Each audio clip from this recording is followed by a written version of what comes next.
আয়কর সেক্টরে, রাজস্ব আহরণের সেক্টরে আমাদেরকে খুব বেশি অনেস্টি বজায় রাখতে হবে। এর বেশি বললে বোধহয় আবার সমালোচনা হবে। কারণ আমরা যারা যারা ট্যাক্স দিই তারা আমরা জানি যে ট্যাক্স আমরা দিতে চাই, কিন্তু ট্যাক্স অফিসের কারণে আমরা সঠিকভাবে ট্যাক্স দিতে পারি না। এর বেশি বোধহয় খোলাসা করলে অসুবিধা হবে। ব্রিটিশরা ইস্ট ইন্ডিয়া কোম্পানির মধ্য দিয়ে এই ভূখণ্ডকে দখল করলেও 200 বছরে যে পরিমাণ অর্থনৈতিক লুটপাট তারা করেছে তার চাইতে বহু গুণ বেশি লুটপাট করেছে বিগত 15 বছরে শেখ হাসিনার ফ্যাসিস্ট রেজিম।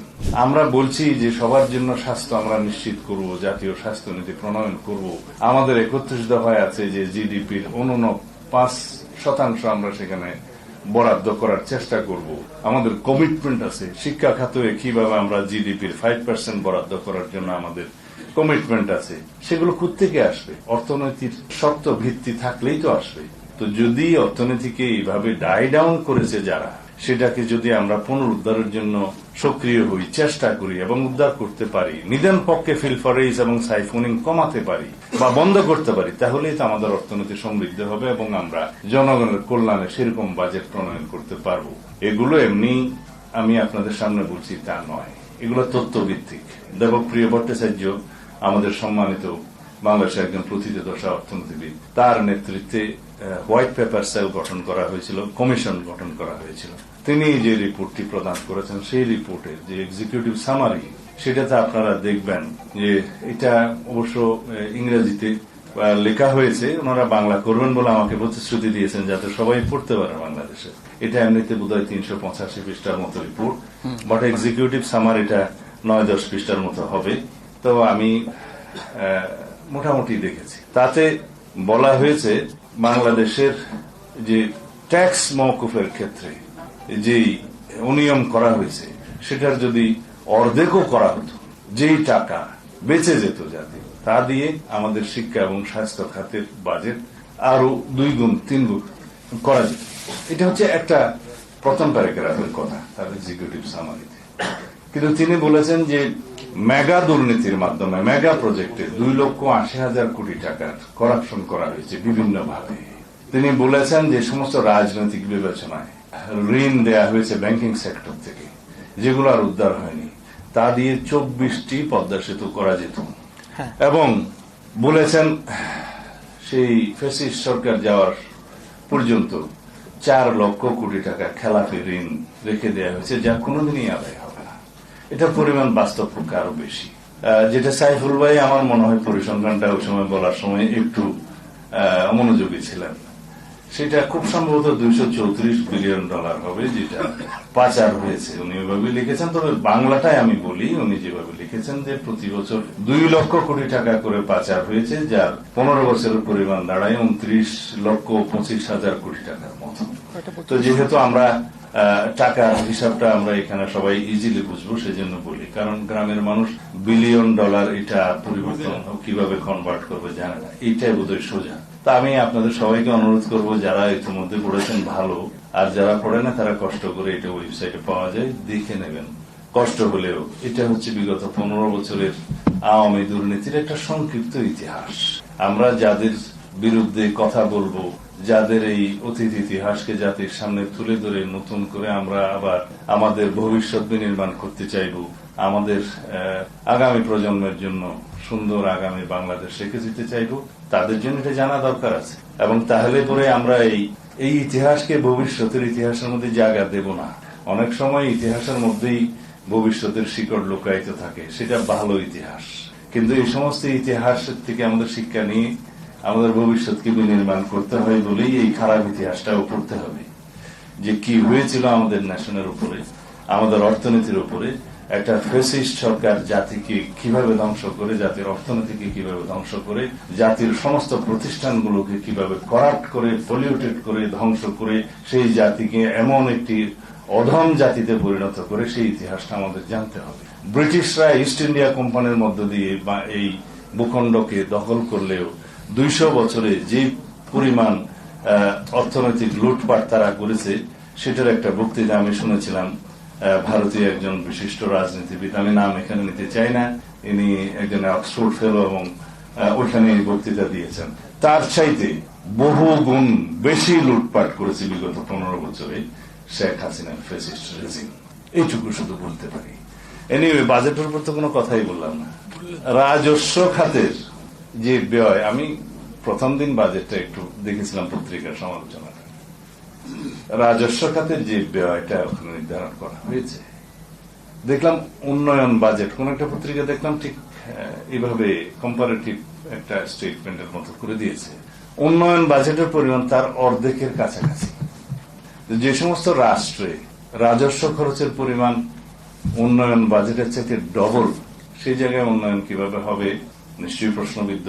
সেই উন্নয়ন বাজেটটা তখন পরনির্ভরশীল হয়, ঋণ নির্ভর হয়, ব্যাংকিং খাত থেকে লোনটা নিতে হয়, সঞ্চয়পত্র বিক্রি করে গভর্নমেন্টকে লোন নিতে হয়।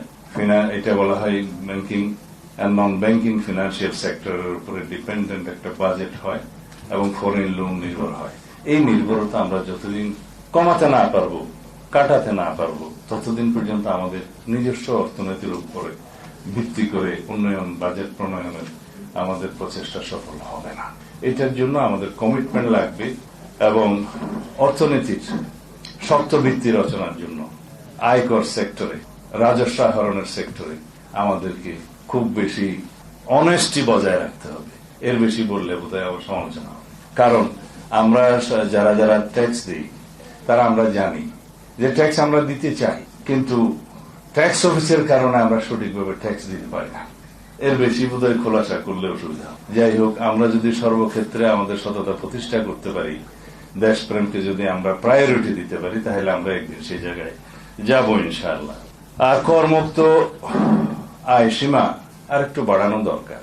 এটা যেহেতু এখনো বাজেটটা পাশ হয়নি, 22 তারিখে বোধহয় পাশ হওয়ার কথা, এটা উপদেষ্টা পরিষদে আলোচনার মধ্য দিয়ে হবে। কারণ জবাবদিহিতা তো খুব একটা নাই এই সরকারের, প্রয়োজনও পড়ে না বোধহয় ইদানিং আচার আচরণে, তাই আমার মনে হচ্ছে।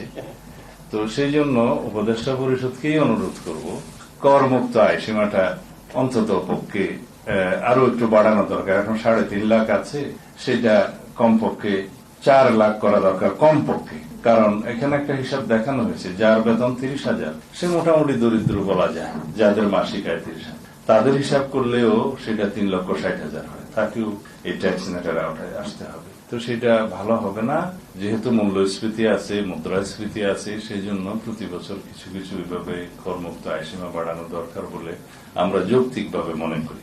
সেটা দরকার, আমার মনে হয় উপদেষ্টা পরিষদ বিবেচনা করতে পারে। আর সোশ্যাল সিকিউরিটি নেট পরিধিও বাড়ানো দরকার এবং সাহায্যের পরিমাণটাও বাড়ানো দরকার।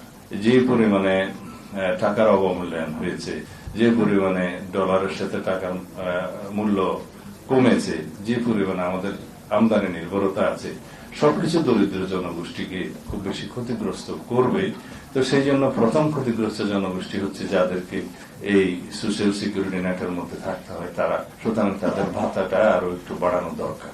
আর জ্বালানি যে আমদানি নির্ভরতা বিগত সরকারের সময় পরিকল্পিতভাবে করা হয়েছে, আমাদের এখানে যে এক্সপ্লোর করা বা নিজস্বভাবে গ্যাস তেল আহরণ করার সমস্ত প্রক্রিয়াকে দীর্ঘায়িত করে বা বাধাগ্রস্ত করে কিছু কিছু অলিগার্ক গোষ্ঠীকে সুবিধা দেওয়ার জন্য আমদানি নির্ভরতাকেই প্রধান রাষ্ট্রীয় নীতি হিসেবে ধরা হয়েছিল।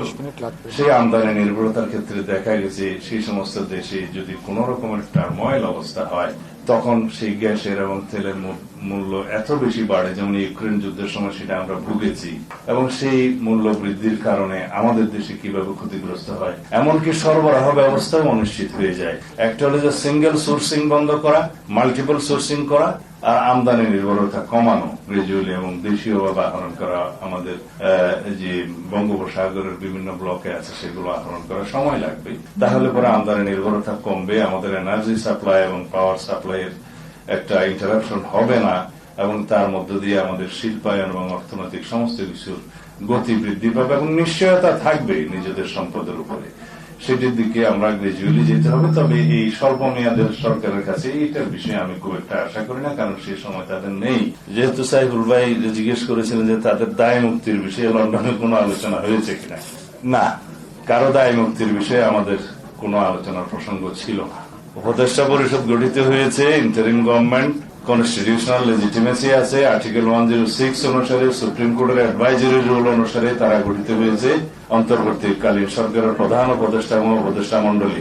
সংবিধান যেহেতু এখন চালু আছে, সাংবিধানিকভাবে এই সরকার চলছে, সংবিধান যেভাবে বলছে উপদেষ্টা গণ মন্ত্রীর মর্যাদা ভোগ করবে এবং মন্ত্রীরা হওয়ার জন্য আর্টিকেল 66 অনুসারে যে সংসদ সদস্য হওয়ার সমস্ত যোগ্যতা থাকতে হয় সেটা উপদেষ্টা মন্ডলীকে মাথায় রাখতে বলবো।